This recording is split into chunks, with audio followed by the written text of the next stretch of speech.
ایک بار ایک سائنسدان نے ایک ٹڈی کو پکڑا اور اسے اپنی آواز پر چھلانگ لگانا سکھایا۔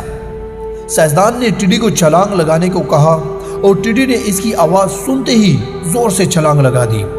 اب چونکہ وہ سائنسدان تھا، اسے ایک تجربہ کرنا تھا، اس لیے اس نے ٹڈی کی چھلانگ پر تجربہ کیا۔ سائنسدان نے اس کی ایک ٹانگ توڑ دی اور پھر کہا کہ چھلانگ لگاؤ۔ اب ٹڈی کی چھلانگ کا فاصلہ کم ہو گیا۔ سائنسدان نے ٹڈی کی دوسری ٹانگ توڑ دی اور پھر کہا چھلانگ لگاؤ۔ ٹڈی کی چھلانگ کم ہو گئی۔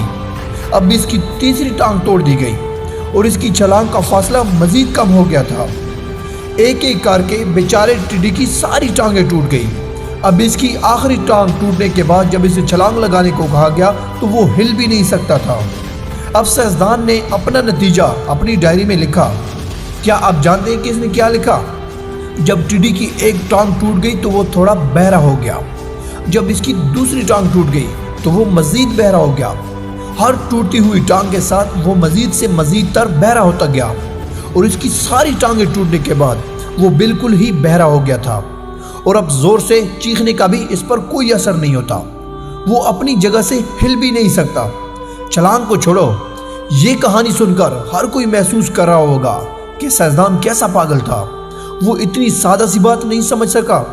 یا کچھ لوگ یہ بھی سوچ رہے ہوں گے کہ ایک بچہ بھی جانتا ہے کہ ٹڈی کی چھلانگ اس کی ٹانگ ٹوٹنے کی وجہ سے کم ہو رہی تھی، نہ کہ اس کے بہرے ہونے کی وجہ سے۔ تو دوستوں، ہم سب زندگی میں کئی بار اس طرح بیوقوف بنتے ہیں۔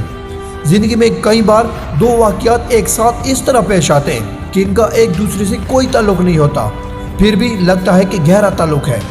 کبھی کبھی بات کچھ اور نظر آتی ہے لیکن سمجھا کچھ اور جاتا ہے اور حقیقت میں کچھ اور ہوتا ہے۔ یہ بات سمجھنے کے لیے یہ تصویر ایک بہت ہی بہترین مثال ہے۔ اس لیے اگر آپ پچھتانا نہیں چاہتے تو زندگی میں جلد بازی میں کوئی فیصلہ نہ کریں۔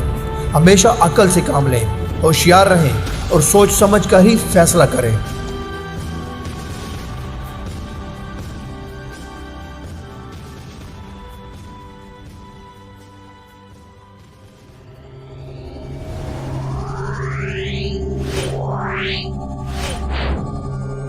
Yeah.